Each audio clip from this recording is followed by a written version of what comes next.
قسط نمبر 36۔ لوگوں نے ہنر اپنا دکھایا بھی بہت ہے، جا جا کے اسے میں نے منایا بھی بہت ہے۔ سچ پوچھو تو پیارا بھی بہت لگتا ہے دل کو، وہ شخص کے جس نے دل دکھایا بھی بہت ہے۔ اس نے کال بیل پش کی اور جب تک گیٹ کھلنے کی آواز اندر سے نہ آئی انگلی نہ ہٹائی۔ کون ہے بھائی؟ آپ؟ جھلائی ہوئی آواز اس کے چہرے پر نگاہیں پڑتے ہی وہ حیرانی و خوف میں مبتلا ہو گئی۔ گرین خوبصورت سوٹ میں اس کا چہرہ یکدم سفید ہو گیا۔ میں الحمدللہ باحیات آپ کے سامنے حاضر ہوں۔ یہ میری روح نہیں ہے جو آپ اتنی خوف زدہ ہیں۔ مگر آپ یہاں کیوں آئے ہیں؟ وہ اسے مسلسل اندر بڑھتے دیکھ کر سراسیمگی سے بولی۔ میں تم سے ملنے آیا ہوں۔ اور کیوں سے کیا مطلب؟ شوہر ہو کر بیوی کے پاس آنے کے لیے کسی خصوصی ویزے کی ضرورت پڑتی ہے یا ملاقات کے لیے عدالت سے کوئی اجازت نامہ لینا پڑتا ہے؟ وہ تلخ و تند لہجے میں بولتا ہوا لان میں پڑی کین کی کرسیوں میں سے ایک پر بیٹھ گیا۔ اس کا انداز بہت پر اعتماد اور اٹل تھا۔ جس رشتے کو میں تسلیم ہی نہیں کرتی اسے آپ بار بار کیوں دہراتے ہیں؟ کوئی پرابلم نہیں، جب میری کیوٹ سے بچوں کی ممی جان بنو گی تو پھر دل و جان سے اس رشتے کو قبول کرنے لگو گی۔ اس کا بے باک لہجہ سرد تھا۔ لائبہ بالکل غیر متوقع اور بے باک انداز گفتگو سے یکدم بلش ہو کر روح پھیر کر کھڑی ہو گئی۔ آپ کی یہ لغو خواہشات میں کبھی پوری نہیں ہونے دوں گی، سمجھے آپ؟ خواہشات کا پورا کرنا اللہ تعالیٰ کے اختیار میں ہوتا ہے، بندے تو صرف وسیلہ بنتے ہیں مائی ڈیئر۔ اسامہ کا لہجہ استہزائیہ اور طنزیہ تھا۔ آپ اتنے گھٹیا، اتنے بیہودہ انسان ہوں گے میں سوچ بھی نہیں سکتی تھی۔ یہ الفاظ پہلے بھی کئی بار تم استعمال کر چکی ہو، نئے القابات کا اسٹاک ختم ہو گیا ہے۔ پلیز آپ چلے جائیں یہاں سے، وہ غصے سے سرخ چہرہ لیے چیخی۔ میں تم سے ملنے آیا ہوں اور ملے بغیر تو ہرگز نہیں جاؤں گا، وہ ہٹ درمی سے بولا۔ میں اب آپ کے کسی فریب میں نہیں آؤں گی، چلے جائیں آپ۔ تم میری نرمی سے ناجائز فائدہ اٹھا رہی ہو۔ جب میں آپ سے ملنا نہیں چاہتی پھر؟ وہ جھنجھلائی۔ میں تو تم سے ملنا چاہتا ہوں، یہی کافی ہے، وہ درشت لہجے میں بولا۔ آپ اب کوئی زیادتی نہیں کر سکتے مجھ پر، وہ بھی بپھرے ہوئے لہجے میں کہنے لگی۔ لہجہ دھیما کرو اپنا، تمہارے بزرگوں نے تمیز و آداب نہیں سکھائے کیا؟ اور آپ کے بزرگوں نے یہی تعلیم دی ہے آپ کو؟ اپنی بدماشی سے عزت دار لڑکی کو دھوکے کے ذریعے جبرن نکاح۔ شٹ اپ لائبہ، تم نے مجھے بدماش کہا؟ اتنے گھٹیا رقیق الفاظ؟ وہ برق رفتاری سے اٹھ کر اس کے نزدیک پہنچ کر دھاڑا۔ آپ کے لیے یہ لفظ بہت چھوٹا سا ہے۔ ایک آدمی اگر برا ہوتا ہے تو وہ سب کے لیے ہوتا ہے، سب اسے اس کی بری خصلت کی وجہ سے پہچانتے ہیں۔ اس کا ظاہر و باطن ایک ہوتا ہے۔ وہ آپ کی طرح شرافت کا جھوٹا لیبل اپنی ذات پر چسپاں کر کے اپنی ذات سے لوگوں کو دھوکہ نہیں دیتا۔ کیا بدماشی دیکھ لی تم نے مجھ میں؟ وہ اس کا بازو پکڑ کر آتشین لہجے میں بولا۔ یہ شرافت ہے؟ آپ زبردستی میرے ساتھ زیادتی؟ لائبہ، وہ اپنی پاکیزہ جذبوں کی توہین برداشت نہ کر سکا اور اس کا ہاتھ پوری قوت سے گھوما۔ لائبہ بھرپور تھپڑ کھا کر دور گری۔ آہ، مر گیا صاحب! عبدل کی تیز چیخ نما آواز پر اس نے بھرپور نیند سے بھری آنکھیں کھول کر دیکھا۔ اس کی سمجھ میں نہیں آیا کہ وہ ابھی لائبہ کے پاس تھا، پھر کمرے میں بیڈ پر کیسے ہے؟ جسم پر شب خوابی کا لباس بھی موجود تھا۔ میں جھکا ہوا آپ کو اٹھا رہا تھا صاحب کہ آپ نے سوتے سوتے چیختے ہوئے مجھے تھپڑ دے مارا اور میں صوفے پر جا گرا۔ کیا آپ خواب میں کسی سے لڑ رہے تھے؟ میں خواب میں لڑ رہا تھا؟ او مائی گاڈ! اس نے دونوں ہاتھوں سے سر تھام لیا اور دھم سے تکیے پر گر گیا۔ سرخی مائل ہونٹوں پر گہرا تبسم اتر آیا تھا، تو گویا اس سے ملنے کی بے قراری اتنی شدید تھی کہ رات بھی سکون سے نہ گزری۔ عالم خواب میں ہی اس کے در پر دستک دینے پہنچ گیا۔ اس کٹھور اور سنگ دل لڑکے کا رویہ اس حد تک دل میں جم گیا ہے کہ خواب میں بھی وہ جامن کی گٹھلی ہی بنی ملی۔ او اسامہ، اتنی ذلت اور ٹھکرائے جانے کے باوجود اپنے جذبہ محبت کی شدت، چاہت کے خزانے اس بے قدر لڑکی پر لٹانے کو بے قرار ہو؟ تف ہے تم پر۔ اس کے اندر زخمی انا تل ملا اٹھی۔ نہیں، اب ایسا ہرگز نہیں ہے۔ اب وہ میری دسترس میں ہے جو مجبوری کے باعث مجھ سے رشتہ جوڑ بیٹھی ہے اور جسے توڑنے کے لیے جال میں پھنسے ہرن کی طرح بدخواس ہو کر بھرپور جدوجہد کر رہی ہے۔ مگر اسامہ کی گرفت اتنی ڈھیلی اور کمزور نہیں ہے۔ جو شخص تقدیر سے زیادہ تدبیر کو مد نظر رکھتا ہے وہ کبھی بھی ناکام و نامراد نہیں ہوتا۔ جس پرخلوص محبت بھرے جذبات رکھنے والے اسامہ ملک نے اس سے پہلے اس لڑکی کو حاصل کرنے کی کوشش کی تھی، اس کی رضا اور خوشنودی سے اس معصوم و بے ضرر شخص کو اس لڑکی کی بے وجہ زہر آلود نفرت نے کب کا ختم کر دیا تھا. اب تو صرف اسے میری ضد، انا، مردانگی و خود سری نے جیتا ہے. اب تک میں اس کے پیچھے پیچھے کاسا محبت لیے فقیر بنا پھرتا رہا تھا. اب باری اس کی ہے. اسے جھکنا ہی پڑے گا، ضرور جھکنا پڑے گا. صاحب، مولا قسم، آپ نے میرے 14 کے 14 طبق روشن کر دیے ہیں. کیسی طاقت ہے ماشاءاللہ. اتنی طاقت تو کسی وقت میں مشہور باکسر محمد علی کلے میں بھی نہ ہوگی. عبدل اس کے قریب آ کر مسکرانے کی ناکام کوشش کرتے ہوئے بولا. اس کے دائیں جانب چہرے پر انگلیوں کے نشان واضح طور پر نمایاں تھے. تکلیف کی شدت کو دبا کر مسکرانے کی کوشش میں اس کا سانولا چہرہ مضحکہ خیز لگ رہا تھا. معاف کرنا یار، تمہیں تھپڑ ناحق پڑ گیا. دراصل تمہیں مجھے جھک کر اس وقت اٹھانا ہی نہیں چاہیے تھا. اسامہ اٹھتے ہوئے کچھ شوخ لہجے میں بولا. کتنی آوازیں دی تھیں آپ کو، مگر آپ تو گیٹ کی آواز سے ہی اٹھ جاتے تھے. اب اتنے قریب سے آواز دینے سے بھی نہ اٹھے تو میں جھک کر آپ کو اٹھانے ہی والا تھا کہ میرے جھکتے ہی آپ نے کروٹ بدل کر چیختے ہوئے تھپڑ دے مارا. میرے تو سانو گمان میں بھی یہ بات نہ تھی. تھپڑ کھانے کے بعد اچھل کر میں صوفے پر جا گرا تھا. میری طرف سے 2 دن کی چھٹی. جاؤ عیش کرو. اسامہ سائڈ ٹیبل پر رکھے والٹ سے 5 بڑے نوٹ نکال کر اس کی طرف بڑھاتے ہوئے بولا. بہت بہت شکریہ صاحب، مگر پیسوں کی کیا ضرورت ہے؟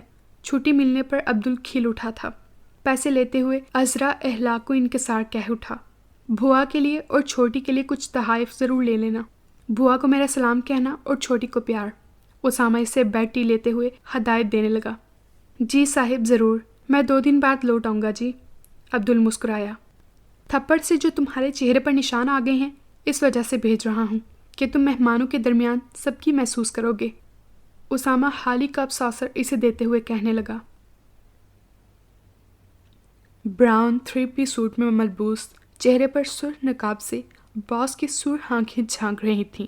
ان آنکھوں میں اشتعال، سرد مہری اور بے رحمی جیسے سبز ہو کر رہ گئی تھی. وہ زخمی چیتے کی طرح اپنے محسوس حال میں ہونہوار انداز میں ٹہل رہا تھا.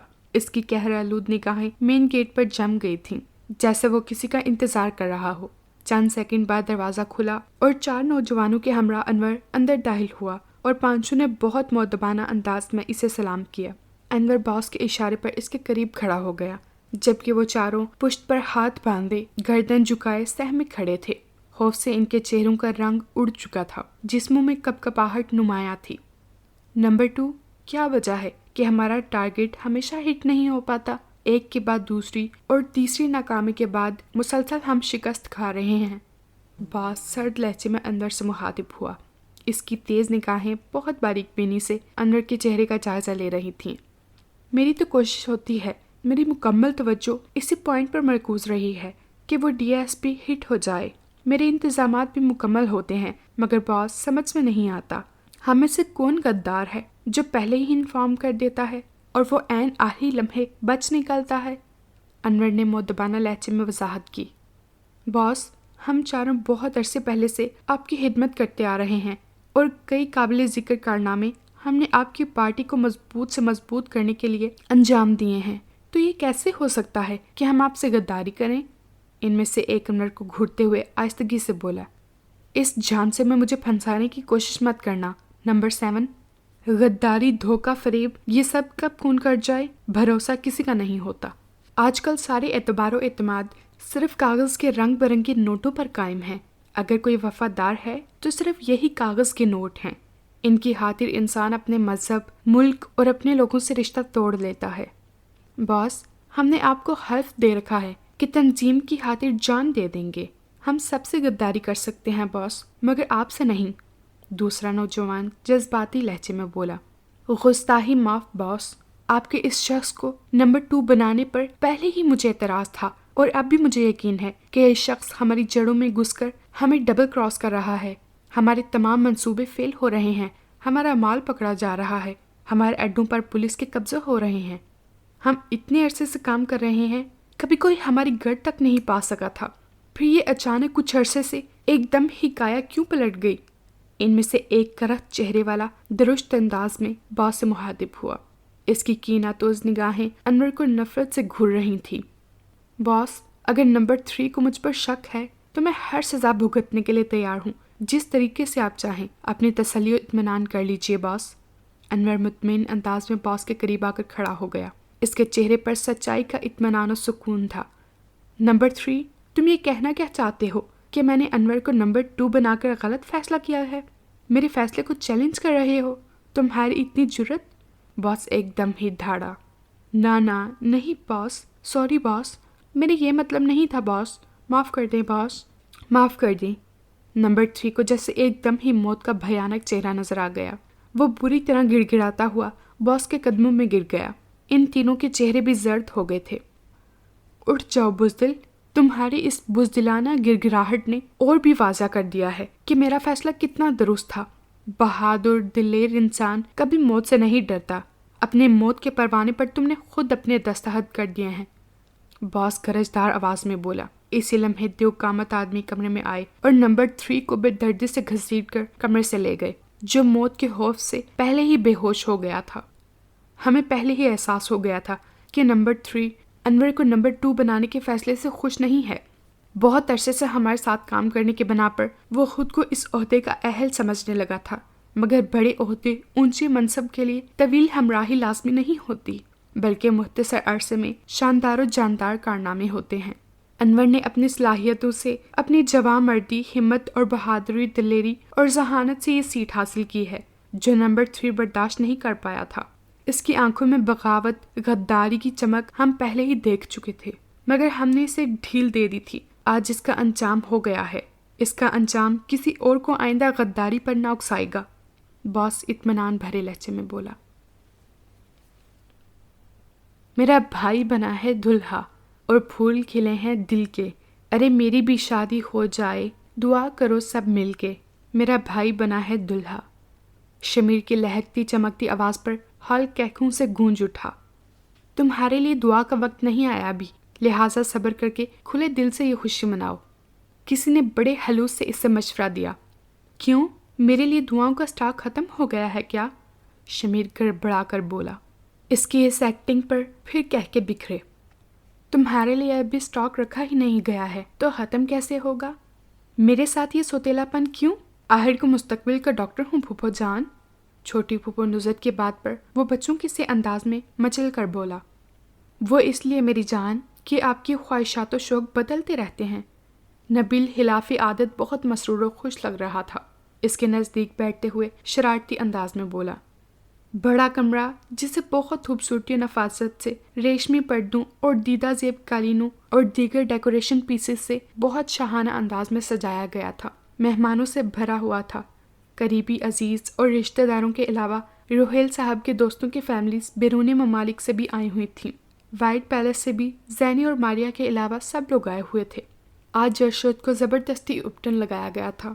ارشد اس رسم کے لیے بالکل راضی نہ تھا۔ اس کی نظر میں یہ بالکل فرسودہ رسم تھی، مگر اماں جان کا حکم تھا اور ان کے آگے کس کی چلتی تھی؟ مجبوراً وہ ایک دن کے لیے بڑے شش و پنج کے بعد راضی ہوا تھا۔ سانس بند کر کے بمشکل اس نے سہاگنوں سے اپٹن لگوایا تھا، پھر برق رفتاری سے اٹھ کر اپنے کمرے میں جا کر باتھ روم میں گھس گیا تھا۔ دوسری خواتین کو اس نے موقع ہی نہ دیا تھا۔ میری بچپن کی خواہش تھی ڈاکٹر بننے کی، تو بن گیا ہوں، شمیر سادہ انداز میں بولا۔ اس خواہش سے قبل آپ کی ایک اور خواہش تھی، نبیل کا انداز بدستور شرارتی تھا۔ مجھے یاد نہیں، شمیر ڈھیروں پرتجسس نگاہوں سے گھبرا اٹھا۔ اب بتا بھی دو نبیل، بڑی پھپھو بھی ان کے قریب بیٹھتے ہوئے بولیں۔ ڈیڈی اکثر ہم سب سے پوچھا کرتے تھے کہ بیٹا اب بڑے ہو کر کیا بنیں گے؟ ہم یعنی ارشد اور میں اپنی خواہش بتایا کرتے تھے کہ ارشد کو انجینئرنگ فیلڈ پسند تھی، میرا بزنس جوائن کرنے کا ارادہ تھا، اور جب ان صاحب کی باری آتی تو بہت سوچ بچار کے بعد کہتے، ڈیڈی میں بڑا ہو کر ڈیڈی بنوں گا۔ نبیل کچھ ایسی بساتگی سے بولا کہ کہکوں کی بوچھاڑ سی ہو گئی۔ شمیر جیسا بندہ ایک لمحے کو شرمندہ ہو گیا تھا۔ اتنا عرصہ گزر جانے کے باوجود آج تک یہ خواہش پوری نہ کر سکے۔ ایک مسکراتی آواز گونجی۔ ایسی خواہشات پورا کرنا اوپر والے کے ہاتھ میں ہے، بندہ بشر تو صرف خواہش ہی کر سکتا ہے۔ ایک لمحے کی گرفت سے وہ فوراً ہی رہائی پا گیا تھا۔ مسکراتے ہوئے کہنے لگا، چ ہماری ہمدردیاں آپ کے ساتھ ہیں۔ فاسٹ گرین سٹائلش سوٹ میں خوبصورت سی لڑکی ایک ادائی دل برانہ سے اٹھلا کر بولی، مجھے آپ کی ہمدردیوں کی نہیں، آپ کی ضرورت ہے۔ اگر آپ کا تعاون مل جائے تو اس کی بات مکمل ہونے سے قبل ہی وہ لڑکی جو روہیل صاحب کے دوست کی بیٹی تھی، ان سے تعلقات بھی بہت استوار تھے، وہ لڑکیوں کو اشارہ کرتی ہوئی شمیر کی طرف بڑھی جو مسکراتی نگاہوں سے اس کی جانب دیکھ رہا تھا۔ انہیں اپنی طرف بڑھتے دیکھ کر وہ مسکراتا ہوا چھلانگے مارتا وہاں سے بھاگ لیا۔ کیسی بےہودہ رسمیں تھیں۔ ارشد باتھ گاؤن میں تولیے سے سر رگڑتا ہوا عائشہ سے مخاطب ہوا جو اس کا سوٹ وارڈروب سے نکال رہی تھی۔ مرد بہت بدذوق ہوتے ہیں، اپٹن کی مہک تو مشرقی خوشبوؤں میں سب سے زیادہ پسند کی جاتی ہے۔ عائشہ ہینگر ڈریسنگ روم کی طرف لے جاتے ہوئے ہنس کر بولی، بہت مشکل سے میں نے سانس روک کر بو برداشت کی تھی۔ اگر ایسی رسمیں پسند کرنا ناخوش ذوقی میں شمار ہوتا ہے تو ہم مرد بدذوق ہی بھلے۔ ٹاول چیئر پر ڈالنے کے بعد برش سے بال سنوارتے ہوئے مسکراتے ہوئے گویا ہوا، زینی بیچاری تو ایک ہفتے سے ان خوشبو میں بسی ہوئی بیٹھی ہے، اس کی قوت برداشت کو تو پھر داد دینی چاہیے۔ عائشہ اس سے چھیڑتے ہوئے بولی، میرے خیال میں وہ بہت زیادہ خوش ذوق اور اس اپٹن کی شیدائی ہیں۔ اس کے شگفتہ اور برجستہ جملوں پر عائشہ کھلکھلا اٹھی تھی۔ بھابھی، میں کچھ دیر کے لیے یاور کی طرف جا رہا ہوں، ممی کو بتا دیجیے گا۔ اپٹن لگنے کے بعد بیرونی آمد و رفت پر پابندی لگ جاتی ہے، اس لیے آپ کل تک باہر نہیں جا سکتے، گھر میں ہی رہیں گے۔ یاور کو یہیں بلوا لیجیے۔ آپ مذاق کر رہی ہیں بھابھی، وہ حیرانی سے بولا۔ نہیں، سچ کہہ رہی ہوں، عائشہ سنجیدگی سے بولی۔ یہ کس طرح ممکن ہے؟ میں گھر سے باہر نہیں نکل سکتا۔ آپ کی طبیعت کو جانتے ہوئے ہی تو نکاح سے ایک دن پہلے آپ کو مایوں بٹھایا گیا ہے۔ آج کا سارا دن تو آپ نے باہر ہی گزارا ہے، اب صرف چند گھنٹے رات کے اور کل کا آدھا دن گھر میں گزارنا ہوگا۔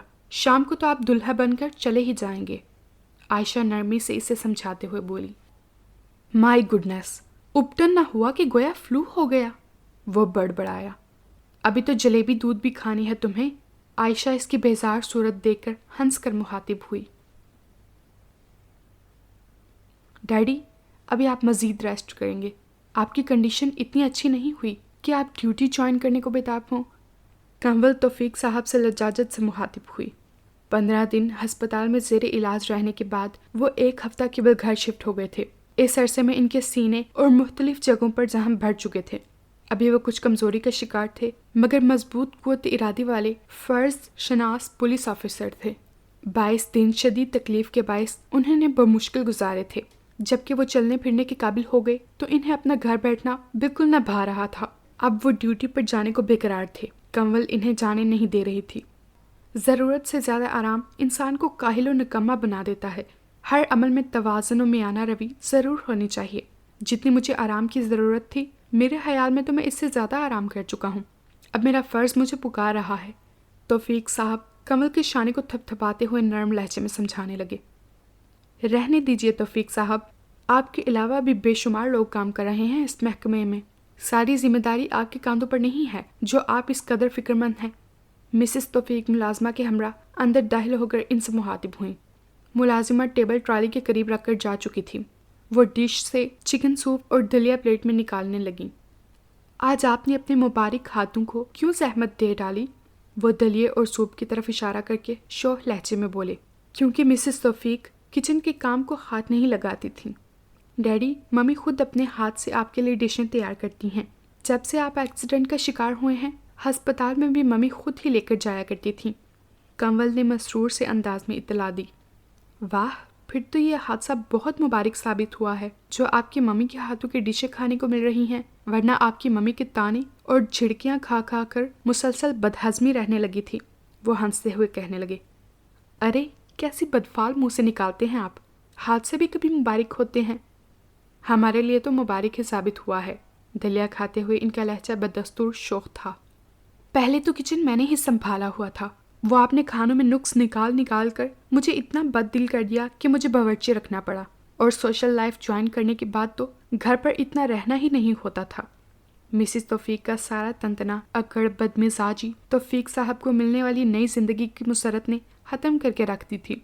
ان کے شدید ترین حادثے سے زخمی ہونے اور نازک حالت نے ان کی ترش روی، جھگڑالو طبیعت میں چھپی بے پایہ محبت اور شوہر پرستی کے انمول جذبوں کو جھنجھوڑ ڈالا تھا۔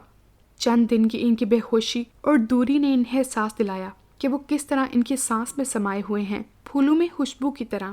اس احساس کے ہوتے ہی وہ سرد مزاج، تندہو، جھگڑالو اور اپنے آپ کو بہتر و اعلیٰ سمجھنے والی عام سے گھریلو عورت بن کر رہ گئی تھیں، جس کی ساری خواہشیں، آرزوئیں، تمنائیں شوہر، بچے، چادر اور چار دیواری تک محدود ہوتی ہیں، جس کی کائنات میں یہی سب کچھ ہوتا ہے۔ کینیڈا سے بیٹے کی 3 کالز آ چکی ہیں۔ وہ بہت فکر مند و پریشان ہیں آپ کی طرف سے۔ بہو کی ڈیلیوری ڈیٹ نزدیک ہے اور وہ ٹریول کے قابل بھی نہیں ہے۔ اس کنڈیشن میں وہ انہیں چھوڑ کر آ بھی نہیں سکتے، اس وجہ سے بار بار فون کر کے آپ کے متعلق پوچھتے رہتے۔ آپ کے ہوش میں آنے کے بعد میں نے انہیں بتا دیا تھا کہ آپ خطرے سے باہر ہیں۔ وہ آپ کی آواز سننے کے لیے بہت بے چین ہیں۔ آپ کال کر لیجئے انہیں۔ آپ نے انہیں اطلاع دی ہی کیوں؟ بیٹے کے ذکر پر ان کا چہرہ شفقت سے جگمگا اٹھا۔ نیوز پیپر کے ذریعے ہی انہیں معلوم ہوا تھا۔ ہاں، مجھے انفارمیشن کچھ لیٹ ملی تھی۔ اسی سنا میں ڈرائیور کار میں بیٹھ چکا تھا۔ بم بلاسٹ ہونے میں 5 منٹ تھے۔ میں بھاگ کر ڈرائیور کو خطرے سے آگاہ کرنا ہی چاہ رہا تھا، اور میرے بھاگتے بھاگتے بھی وقت ٹوٹی لڑی سے موتیوں کی طرح پھسلتا چلا گیا۔ میں بھاگتا ہوا چیخ کر ڈرائیور کو خبردار کر ہی رہا تھا کہ ایک زوردار دھماکے سے کار کاغذ کے ٹکڑوں کی طرح فضا میں بکھر گئی۔ زوردار دھماکے کے خوفناک آواز سے مجھے کانوں کے پردے پھٹتے ہوئے محسوس ہوئے، اور ساتھ ہی ایسا لگا جیسے کھولتا ہوا لاوا میرے وجود میں آن گرا ہو۔ شدید تپش اور تکلیف کی شدت سے میرے ہوش حواس ساتھ چھوڑ گئے تھے۔ ڈرائیور کی ایسی اندوہناک ہلاکت مجھے اپنے اندر سے زہم زہم کر گئی ہے۔ ایسی خوفناک جان لیوا سازشوں کے پیچھے جس کسی بھی عناصر کا ہاتھ ہوتا ہے، وہ کسی بھی رحم و نرمی کے مستحق نہیں ہوتے۔ ایسے لوگ نہ انسان کہلوانے کے لائق ہوتے ہیں، نہ کسی ہمدردی کے مستحق۔ ایسے سفاک شیطان صرف درندے انسانوں کی دنیا بھی خراب اور آخرت بھی خراب۔ ابھی نہ پوچھو کہ منزل کہاں ہے، ابھی تو سفر کا ارادہ کیا ہے، نہ ہاروں گی میں حوصلہ زندگی بھر، کسی سے نہیں خود سے وعدہ کیا ہے۔ اس نے گہرا سانس لے کر کروٹ بدلی۔ شام کا سنہری روپ بکھر رہا تھا۔ افق کے اس پار ڈوبتے سورج کا منظر سامنے کھلے دریچے سے اس کے سامنے تھا۔ سمندر سے آنے والی ٹھنڈی فرحت بخش ہوا کے جھونکے کمرے کے ماحول کو خوشگوار کیے ہوئے تھے۔ لائٹ پنک جارجٹ کے سوٹ میں وہ بے ترتیب سی بیڈ کے درمیان پڑی تھی۔ براؤن گولڈ سلکی لمبے گھنے بال کسی لاوارث کی طرح الجھے ہوئے تکیے اور اس کی پشت پر بکھرے تھے۔ خوبصورت گرین آنکھوں میں سوز و حزن سرخی بن کر چھایا ہوا تھا۔ گلابی دلکش مکھڑے پر الجھن اور بے چینی جیسے ثبت ہو کر رہ گئی تھی۔ ایک دم ہی وہ اٹھ کر بیٹھ گئی۔ ایسا کیوں ہوتا ہے کبھی کبھی؟ یہ تنہائیاں، یہ اداسیاں، یہ ویرانیاں مجھے کیوں پوری طرح ڈسٹرب کرنے لگتی ہیں؟ کیوں کبھی کبھی دل الٹی چال چلنے لگتا ہے؟ میں جو بچپن سے ملنے والی محرومیوں، تنہائیوں اور انتظار کی عادی ہوں، یہ انتظار، یہ تنہائی بچپن سے ہی میرے ساتھ پلی بڑھی ہے۔ کبھی کیوں ان سے چڑ ہونے لگتی ہے؟ کیوں ان سے باغی ہونے کو دل چاہتا ہے؟ دل کرتا ہے ہر دکھ، ہر فکر سے آزاد ہو کر اتنی ہلکی پھلکی ہو جاؤں کہ بادلوں کے سنگ کریا کریا ملک ملک جگہ جگہ گھوموں، بارش بن کر دھرتی کو سیراب کروں، شبنم بن کر کلیوں کا منہ دھلاؤں، تتلی بن کر چمن چمن پھولوں کا طواف کروں۔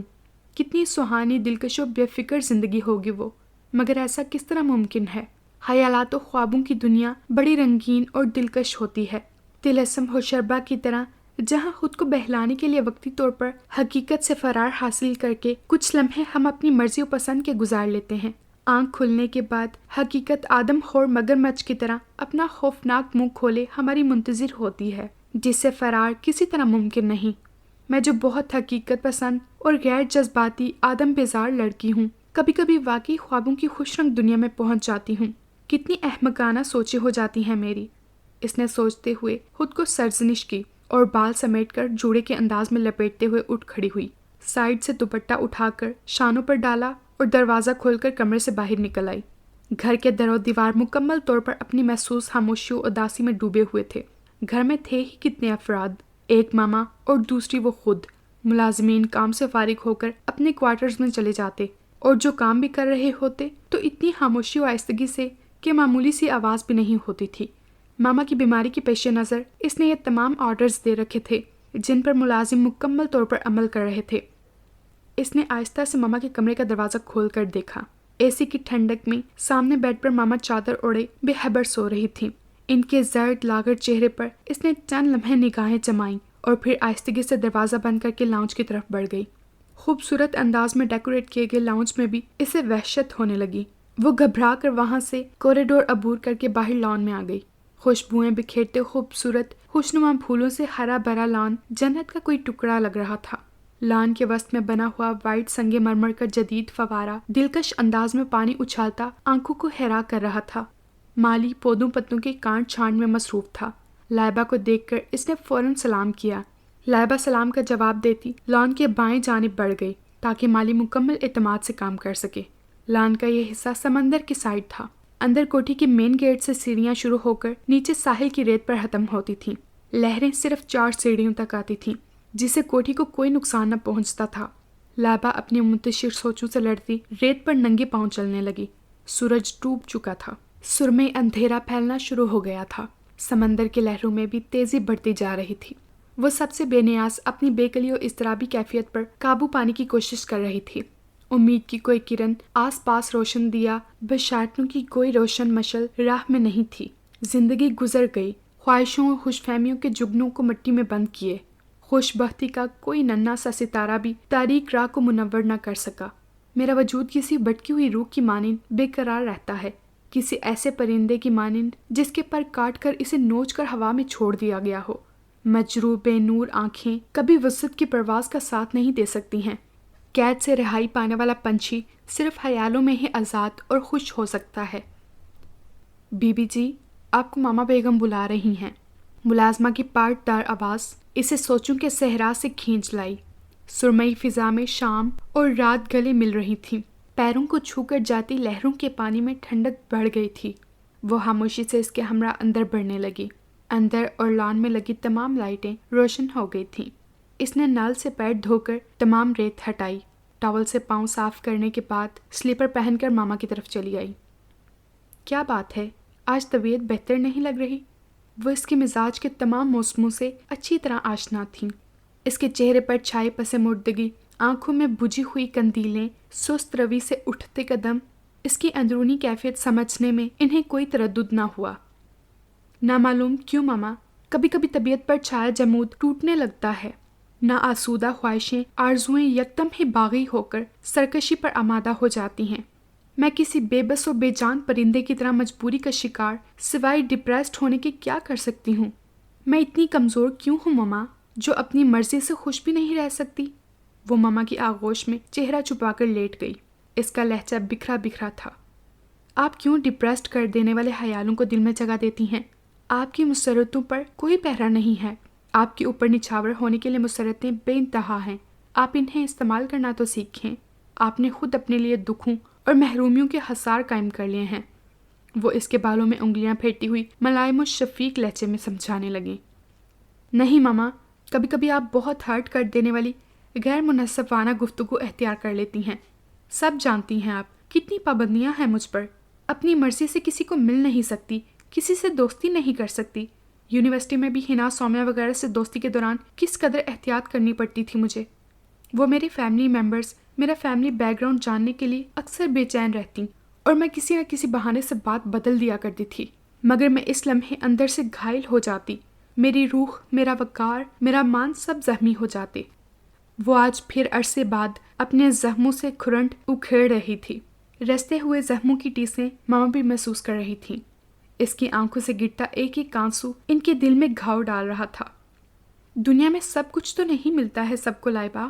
افتخار صاحب کی فیملی نے جو آپ کو محبت اور اپنائیت دی ہے، اس کے بعد تو کوئی تشنگی آپ میں نہیں رہنی چاہیے۔ افتخار صاحب، مسز افتخار جو اہمیت و چاہت آپ کو دیتے ہیں، وہ طوبہ اور شاہ رخ کو نہیں ملتی۔ یہی اہمیت مجھے غیریت کا احساس دلاتی ہے۔ ایسی چاہت مجھے کبھی کبھی ندامت و محرومیوں کے ساگر میں ڈبو دیتی ہے۔ ماں باپ ہمیشہ ہی بچوں کو پیار نہیں کرتے، کبھی غصہ، سرزنش اور کبھی نظر انداز بھی کر دیتے ہیں۔ ماں باپ کے یہ انداز بھی پیار کے ہوتے ہیں۔ اس طرح بچوں میں غلط درست کی تمیز پیدا ہوتی ہے، مگر یہ حسوسی اہمیت مجھے اپنے ان سے الگ ہونے کا احساس دلاتی ہے، اور میرا دل چاہتا ہے کہ کسی ان دیکھے دیس کی طرف روانہ ہو جاؤں۔ اللہ نہ کرے، کیسی باتیں کر رہی ہیں آپ بیٹا؟ اللہ آپ کی عمر دراز کرے۔ ایسی مایوسی کی باتیں انسان کو راہ مستقیم سے بھٹکا دیتی ہیں۔ ہمیشہ حالات کا بہادری کے ساتھ مقابلہ کرتے ہیں۔ حالات کچھ بھی ہوں، خیالات کو بلند رکھنا چاہیے، ہنستے مسکراتے زندہ دلی سے وش کرنا چاہیے۔ ان کی ہمت و حوصلے کے آگے چٹانیں بھی ریزہ ریزہ ہو جاتی ہیں۔ افتخار صاحب کی فیملی بھی تو ملک سے باہر ہے، اس لیے آپ تنہائی اور بوریت زیادہ محسوس کر رہی ہیں۔ آپ اپنی کسی فرینڈ کو کال کر کے بلوا لیں یا خود چلی جائیں۔ گھر کی تنہا فضا اور میری بیماری نے آپ کو بیزار کر دیا ہے۔ کچھ دیر گھر سے باہر جائیں گی تو ذہن پر سوار ڈپریشن ختم ہو جائے گا۔ ماما نے ہمیشہ کی طرح اس کے لیے پریشانی محسوس کر کے مشورے دے ڈالے کہ کسی طرح اس کی طبیعت بہل جائے۔ میں آپ سے بیزار کس طرح ہو سکتی ہوں ماما؟ اس نے محبت سے ان کے گلے میں بازو ڈال دیے۔ کبھی کبھی موڈ ایک دم ہی آؤٹ ہو جاتا ہے، نہ معلوم کیوں۔ دوستوں سے تو رابطہ ٹوٹے عرصہ ہو گیا، اب تو سب ہی اجنبی لگتے ہیں۔ آپ پریشان مت ہوا کریں، آپ پریشان ہوتی ہیں تو میں پریشان ہو جاتی ہوں۔ میں سب برداشت کر سکتی ہوں، مگر آپ کی ذرا سی بھی تکلیف مجھے تکلیف میں مبتلا کر دیتی ہے۔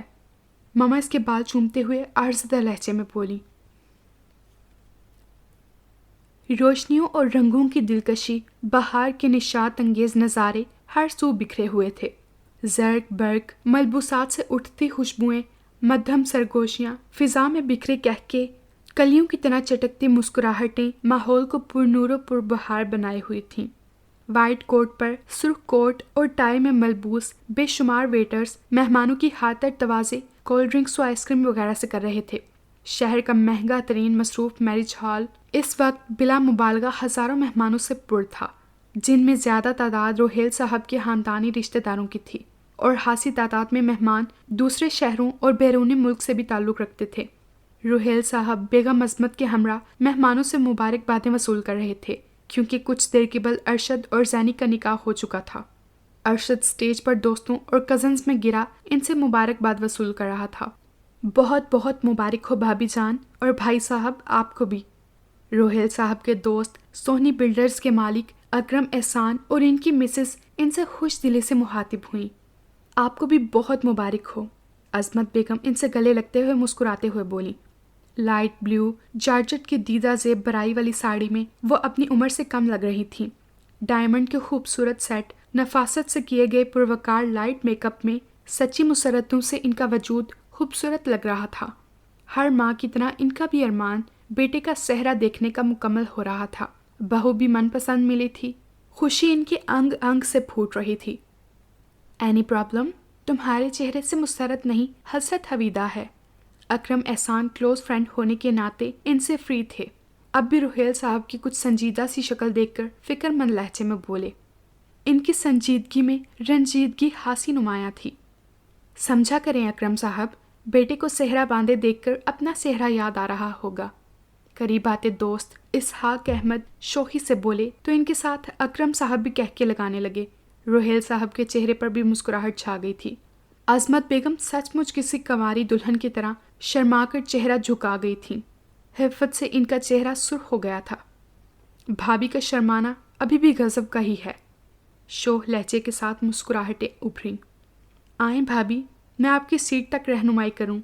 عظمت بیگم ان کی فطرت سے واقف تھیں کہ وہ اب زج کرنے پر اتر آئے ہیں، سو ان سے پیچھا چھڑانے کا ایک ہی طریقہ تھا۔ آف وائٹ زری اور ریشم سے تیار کردہ شیروانی سوٹ میں گولڈن خزوں، سر پر مغلیہ طرز کا خوبصورت کلا پہنے ارشد کسی مغلیہ سلطنت کا فرما روا ہی لگ رہا تھا۔ ان کے سنجیدہ و وجیحہ چہرے پر آسودہ اور دلکش مدھم مسکراہٹ تھی۔ سرخ سفید چہرے پر ذہانت سے چمکتی آنکھوں میں سرور امیز خمار کی سرخی چھائی ہوئی تھی۔ وہ بہت پروکار انداز میں سب دوستوں اور کزن سے گلے مل رہا تھا۔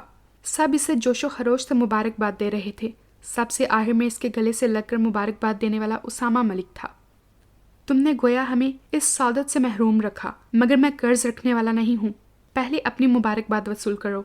ارشد شگفتہ مزاجی سے کہتا ہوا 2 مرتبہ اس سے گلے ملا۔ کچھ لمحے تو اسامہ گڑبڑا کر رہ گیا۔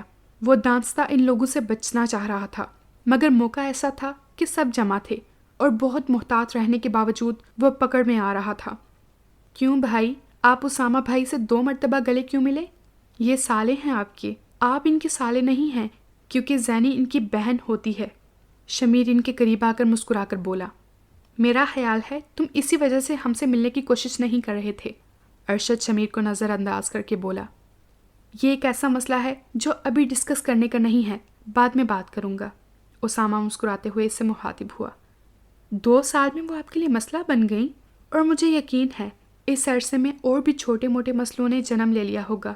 بائی دی وے، نیم کیا ہے ان کے؟ ارشد سے علیحدہ ہو کر اسامہ صوفے کی طرف بڑھا تو شمیر بھی حسب عادت اس کے ساتھ گوند کی طرح چپک گیا۔ چھوٹے موٹے مسئلے، نیم؟ وہ اپنے معاملے میں کچھ سن کر الجھن کا شکار شدت سے ہو جاتا تھا۔ ارے بھائی، جیسے ہمارے ہاں اکثر ہوتے ہیں، گڈو، پنکی، پپو، چنو، گڑیا، رانی، بیبی وغیرہ وغیرہ۔ شمیر کی آنکھوں میں شرارت کی چمک جگمگا اٹھی تھی۔ اور شٹ اپ ایڈیٹ! اس کی بات سمجھ کر اس کے وجیہہ چہرے پر حفت کے ساتھ ساتھ بڑے دلکش رنگ پھیل گئے تھے۔ اسی لمحے ارشد اور اس کے دوست اس کے نزدیک آ کر بیٹھ گئے۔ Golden multi colour sharara suit میں براؤن میک اپ، گولڈ اور ڈائمنڈ کے زیورات میں اسٹیج پر خواتین دوشیزاؤں میں گھری بیٹھی زینی پر زبردست روپ آیا تھا۔ اماں جان کئی صدقے اس کے اور ارشد کے اتروا چکی تھیں اور دعائیں ان پر پڑھ پڑھ کر پھونک چکی تھیں تاکہ وہ نظر بد سے محفوظ رہیں۔ زینی پارلر سے تیار ہو کے آئی تو فیشن کے لحاظ سے اس کا معمولی سا گھونگھٹ نکلا ہوا تھا، جبکہ چہرہ پوری طرح واضح تھا۔ زینی بھی جس میں اپسٹ لگ رہی تھی۔ یہ بچپن سے ان کی طرف سے دی گئی شرم و حیا کی تربیت کا اعزاز تھا۔ ماڈرن و اعلیٰ طبقے کی نمائندہ فرد ہونے کے باوجود فطری حیا سے دوہری ہوئی جا رہی تھی۔ دوستوں، کزنز، بھائیوں کے شوخ جملوں اور چھیڑ چھاڑ کے باوجود اس کی گردن اور نگاہیں جھکی ہی رہی تھیں۔ اماں جان جو گوشہ نشینی کی زندگی گزارنے کی عادی تھیں، آج کے دن خاصی ایکٹیو نظر آ رہی تھیں۔ شوہر کے انتقال کے بعد جو انہوں نے اپنی مرضی سے سفید سوٹ مستقل استعمال کرنا شروع کر دیا تھا اور وہ مکمل سادگی اختیار کر چکی تھیں، 30 سال کے بعد آج وہ ہلکی آسمانی ریشمی شلوار سوٹ میں عام دنوں سے مختلف اور منفرد نظر آ رہی تھیں۔ ہاتھوں میں بھی انہوں نے سونے کے کنگن پہنے تھے جو ان کے خاندانی تھے اور قیمتی جواہر سے چمک رہے تھے۔ دوپٹہ انہوں نے وائٹ ہی اوڑھا تھا اور اپنے محسوس انداز میں اوڑھ رکھا تھا۔ ان کی جہاں دیدہ نگاہیں باریک بینی سے سب کا جائزہ لے رہی تھیں۔ بہت بااخلاق اور خوشگوار لہجے میں وہ مہمانوں کی خبر گیری کر رہی تھیں۔ دونوں بیٹیوں کے علاوہ عظمت بیگم اور کوثر گاہے بگاہے ان سے مشورہ لے کر ہی کام نپٹا رہی تھیں۔ وہ سرخ مخملی صوفے پر بڑی شان و وقار سے براجمان تھیں۔ ان کی خاص ملازمائیں ان کے ارد گرد مستعد انداز میں موجود تھیں۔ فوزیہ، دلہا کی سلامی کا انتظام کرو، بہت ٹائم ہو رہا ہے۔ رخصتی تو نہیں ہونی ہے جو اتنا ٹائم لگایا جائے۔ ڈارک پرپل سلک کی ساڑی میں ملبوس لائٹ میچنگ میک اپ اور ڈائمنڈ جیولری میں وہ بہت نکھری جاذب نظر لگ رہی تھیں۔ اماں ہاتھ میں پکڑی تسبیح چوم کر ان سے مخاطب ہوئیں۔ جی بہتر اماں جان، ایک بات کہوں اماں جان؟ ہاں کہو۔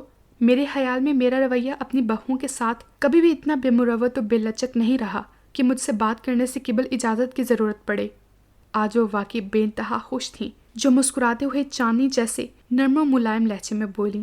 شفیق مسکراہٹ سے ان کا پرنور سا چہرہ فرشتوں کی طرح معصوم اور خوبصورت لگ رہا تھا۔ آج ابا جان کی وفات کے طویل عرصے بعد آپ نے کلر سوٹ پہنا ہے، اس پر آپ وہ بلیک شال اوڑھ لیں جس پر سچے موتیوں اور سونے کی تار کا کام بنا ہوا ہے۔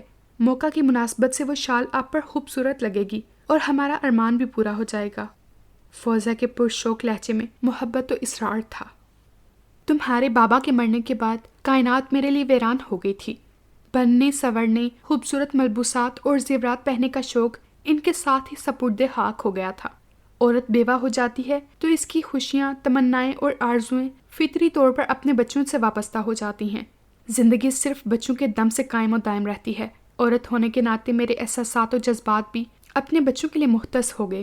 میری زندگی، میری خوشی، میری آرزوؤں کے تمام دیے میرے بچوں کی خوشیوں سے ہی روشن تھے، اور اللہ کا بہت کرم و فضل میرے ساتھ رہا کہ میں نے سب کی مسرتیں دیکھیں، مگر جس کو میں نے اپنی کوکھ کی اولاد سے زیادہ چاہا، جس سے جذباتی طور پر مجھے اتنی شدید محبت ہو گئی، جس کا ننھا خوبصورت جسم میری آغوش میں آیا تو نامعلوم میرے اندر ممتا کے سوئے ہوئے خشک سوتے ایسے ابل پڑے جیسے صحرا میں اچانک چشمہ بہہ نکلے۔ بنجر زمین معجزاً ہری بھری ہو کر لہلہانے لگے۔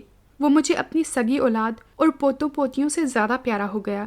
ایک زیست جس ننھے پودے کو محبت و مشقت حفاظت سے تناور پھولدار بنانے میں صرف کی، اس نے کیا سلا دیا میری ممتا، چاہت و توقعات کا؟ اماں جان کا یہ پہلا جذباتی موقع تھا کہ اسامہ کے نکاح کا سن کر جو چپ ان پر طاری ہوئی تھی، آج ان کے منہ سے کچھ اس کے متعلق نکلا تھا۔ اسامہ کی طرف سے ٹوٹے دل، جلی ہوئی آرزوں کی راکھ اور خواہشوں کا دھواں پہلی مرتبہ آنسو بن کر ان کی آنکھوں سے نکلا اور ان کے چٹانی ضبط کے باوجود بہہ نکلا۔ فوزیہ بیگم تڑپ کر ان کے قریب ہو گئیں۔ اماں جان پلیز، میں آپ کی کیفیت سمجھتی ہوں، آپ اس موقع پر کیا محسوس کر رہی ہیں یہ بھی جان رہی ہوں۔ جو خواہشات اور آرزویں آپ کی تھیں وہ میری بھی تھیں۔ آپ کی طرح آج میرا بھی دل زخمی ہو رہا ہے کہ ہم اس طرح اپنے بیٹے کا صحرا نہ دیکھ سکے، خوشیاں نہ منا سکے، مگر اماں جان خدا را اسامہ کو کوئی بد دعا نہ دیجیے گا۔ اس نے جو کچھ کیا وہ ہماری قسمت، مگر ہمیں اس سے ہر حال میں خوش دیکھنا ہے۔ فوزیہ بیگم گلوگیر لہجے میں ان سے التجائیہ انداز میں بولیں۔ مہمانوں اور ملازموں کی وجہ سے وہ دونوں بہت آہستگی سے بات کر رہی تھیں۔ دیکھنے والے یہی سمجھ رہے تھے کہ وہ سر جوڑے کچھ ضروری مشورہ کر رہی ہیں۔ یہی تو مجبوری ہے ہماری کہ چاہنے کے باوجود زبان اس کی بدخواہی کے لیے نہیں کھلتی۔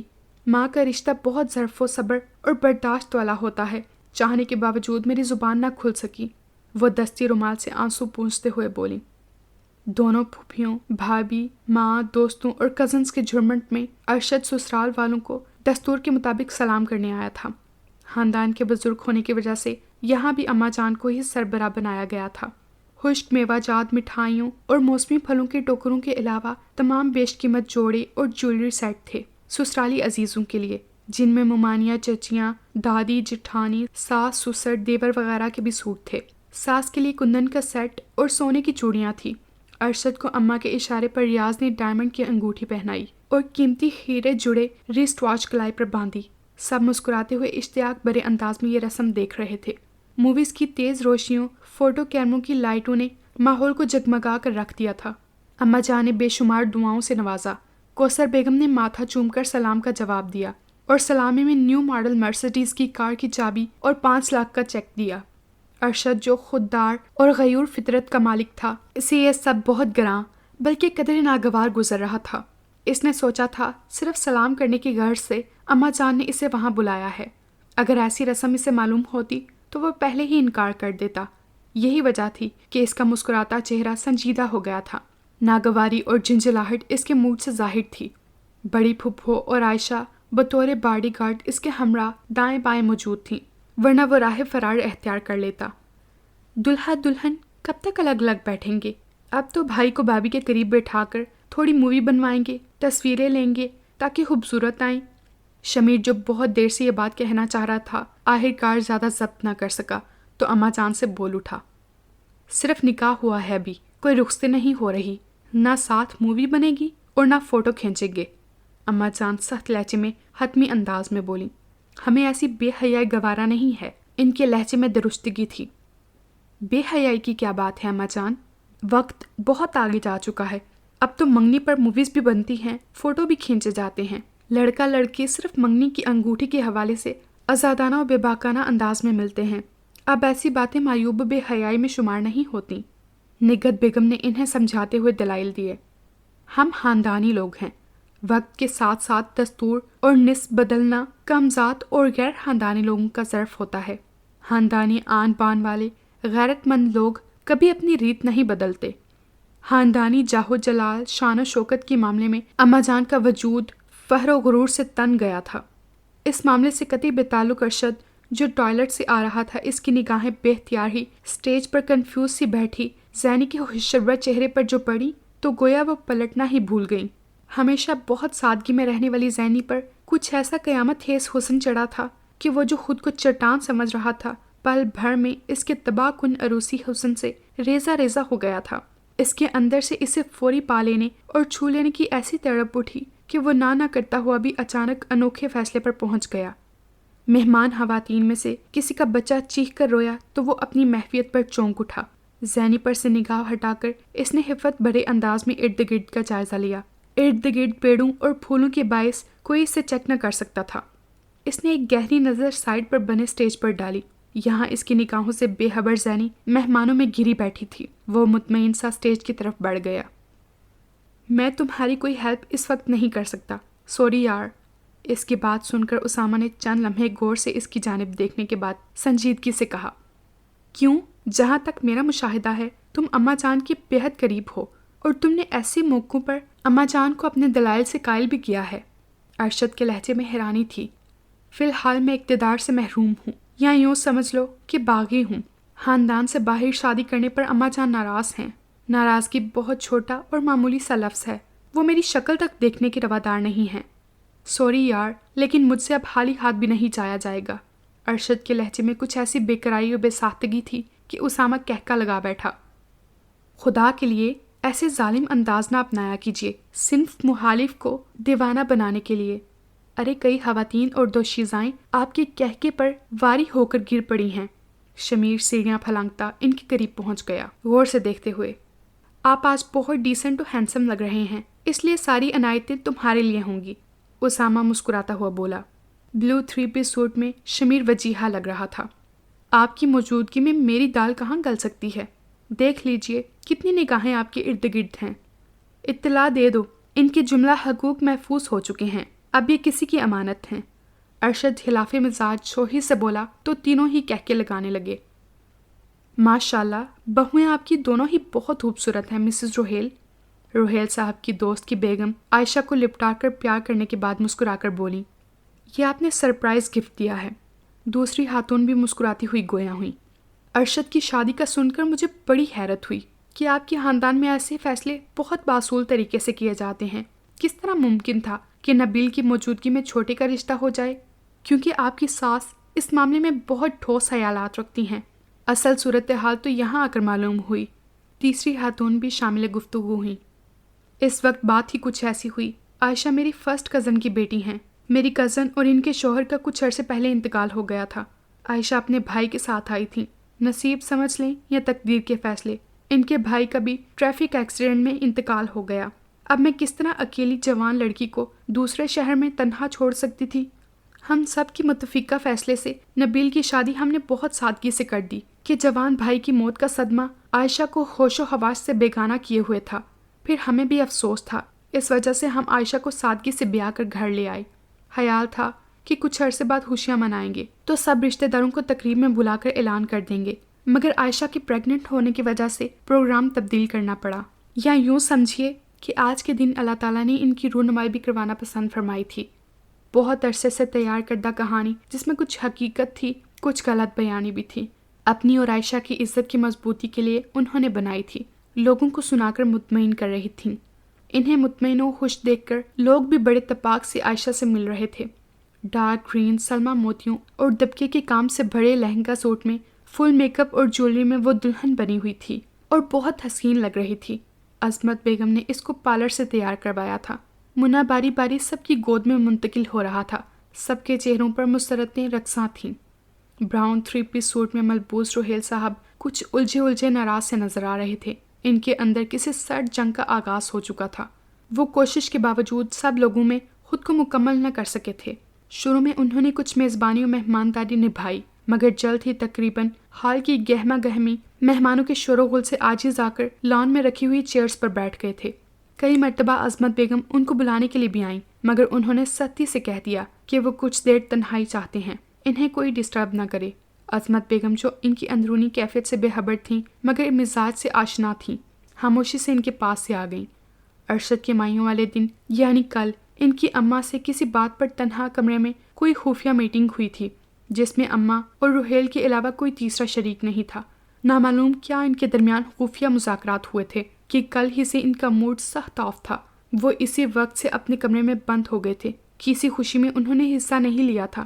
اب بارات کے ٹائم بھی تینوں بیٹے بڑی خوش آمدی سے لائے تھے، مگر ان کا بگڑا بیزار موڈ سب نے ہی نوٹ کیا تھا۔ ممی بات سنیے گا، عظمت بیگم جو مہمانوں کو رخصت کر رہی تھیں، عائشہ بے چین لہجے میں ان کے نزدیک آ کر بولی۔ اس کی آواز کی لرزش، چہرے کی بدحواسی ان کی نگاہوں سے پوشیدہ نہ رہ سکی۔ وہ جلدی سے انہیں خدا حافظ کہہ کر اس کے نزدیک چلی آئیں۔ کیا بات ہے؟ وہ تشویش زدہ لہجے میں بولی۔ ارشد کہہ رہے ہیں دلہن کو رخصت کروا کے لے جائیں گے۔ کیا؟ پہلے تو اس نے منع کر دیا تھا۔ وہ بھی بدحواس ہو گئیں۔ جی مگر اب ان کی یہی ضد ہے۔ اماں جان تو کبھی نہیں مانیں گی۔ یا اللہ کیا ہوگا اب؟ وہ پریشان سے عائشہ کے ساتھ وہاں سے چلی گئیں جہاں سب جمع تھے۔ مہمان اور رشتہ دار تو تقریباً سب ہی رخصت ہو گئے تھے، اب صرف فیملی کے خاص لوگ موجود تھے۔ کسی طرح ممکن نہیں، شادی کوئی گڑیا گڈے کا کھیل نہیں ہوتی، بامقصد اور مکمل ذمہ داری کا نام ہوتا ہے۔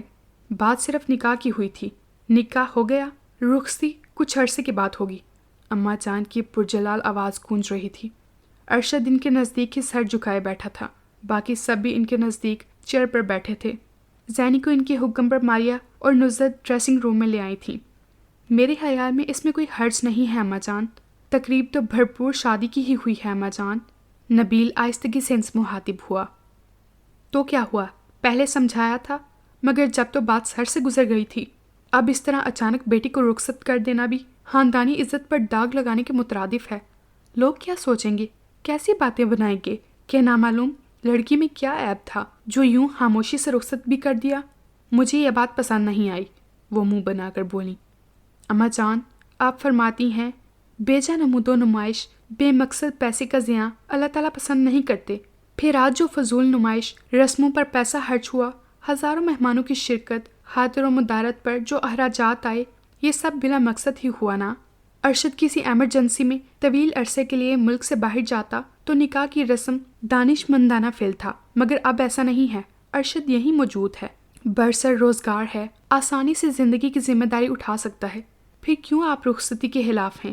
رخصتی کے بغیر اور بغیر کسی معقول جواز کے خام خواہ نکاح مضحکہ فعل ہے، یا آپ کو لوگوں پر اپنی دولت و ثروت، خاندانی نمود و نمائش کا پریشر ڈالنا ہے؟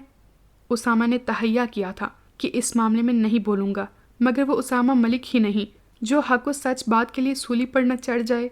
اماں کی ہٹ درمی اور ضد وہ جانتا تھا، اپنی طبیعت پر ابھی وہ جبر نہ کر پایا تو بے اختیار کھڑے ہو کر مضبوط لہجے میں بولا۔ اسد صاحب معاملہ بگڑتے دیکھ کر مدبرانہ لہجے میں بولے، میرے خیال میں بھی اماں جان یہ کوئی رسوائی کی یا ناقابل گرفت بات نہیں ہے۔ ہمارا وقت تو گزر گیا، اب نئی نسل کا دور ہے۔ یہ نسل بہت باشعور، درست فیصلے کرنے والی ہے۔ یوں فضول وقت برباد کرنے سے بہتر ہے کہ زینب بیٹی کی رخصتی کر دیں۔ جو کام کچھ عرصے بعد کرنا ہے وہ آج ہی صحیح، وقت کا ضیاع بھی نہیں ہوگا۔ رشتوں میں بال پڑنے کی بجائے مضبوطی و اخلاق پیدا ہوگا۔ ہمارے ہاں لڑکوں کی عقلوں پر ضد، ہٹ دھرمی، خود سری، خود پسندی اور اپنی ہی منمانی کی چربی چڑھ گئی ہے۔ بہت باغی و بے مروت خود پسند نسل ہے آج کی۔ ہمیں پہلے ہی یقین تھا کہ ایسا ہوگا، جبھی ہم نے ہر رسم و ہر کام مکمل کیا تھا۔ جاؤ کوثر، بیٹی کو ودا کرنے کی تیاری کرو، اور عظمت تم بہو لے جانے کی تیاری کرو۔ اماں کے پرسکون لہجے نے ان سب کے ستے ہوئے چہرے کھلا دیے تھے۔ شمیر نے زوردار ہرے کا نعرہ مارتے ہوئے اماں جان زندہ باد، اماں جان زندہ باد کے نعرے لگاتا ہوا بھنگڑا ڈالنا شروع کر دیا تھا۔ اس کا ساتھ دینے کے لیے اور بھی کئی منچلے آ گئے تھے۔ ممی، میں جا کر دلہن کے استقبال کی تیاریاں شروع کرتی ہوں۔ اچانک ہی فضا بدل گئی، مسکراتے کھلکھلاتے چہروں پر مسرت بھی تھی اور تجسس بھی۔ جی بیٹا، نبیل اور دوسری خواتین کو بھی آپ کے ساتھ بھیج دیتی ہوں۔ عظمت بیگم خوش بھی تھیں اور قدرے بکھلاہٹ کے شکار بھی، عائشہ کو جلدی جلدی ضروری ہدایات دے رہی تھیں۔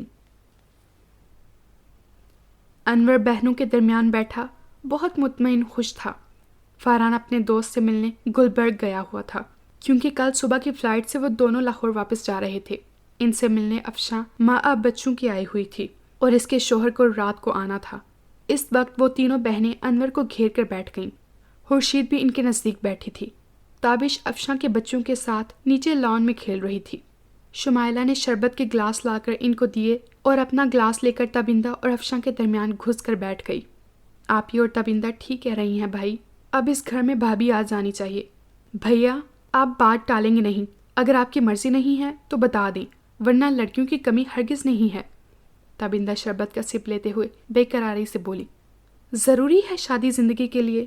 اس کی آنکھوں میں کمل کا چہرہ گھوم گیا۔ لو، یہ کیا سوال ہوا؟ ضروری کیوں نہیں ہے؟ تم ہمارے اکلوتے بھائی ہو، اماں ابا کے اکلوتے فرزند ہو، خاندان کا نام و نسل اب تم ہی سے آگے بڑھے گی۔ افشاں حیرانی سے اسے سمجھاتے ہوئے بولی۔ ابھی تو مجھے آگے جانا ہے، میرے خوابوں کی منزل دور ہے مجھ سے۔ پہلے شمائلہ کے لیے اچھے لوگ مل جائیں، مجھے شادی کے لیے ابھی کوئی جلدی نہیں ہے۔ انور سنجیدگی سے کہتا ہوا خالی گلاس رکھ کر وہاں سے چلا گیا۔ دیکھا، میں پہلے ہی کہتی تھی، بھائی مجھے شادی کے لیے راضی لگتے ہی نہیں، شمائلہ بولی۔ نامعلوم اس لڑکے کے دل میں کیا ہے، میری سمجھ میں نہیں آتا۔ بھائی بہت سمجھدار ہیں، مت ہوا کریں پریشان، افشاں نے ماں کو تسلی دی۔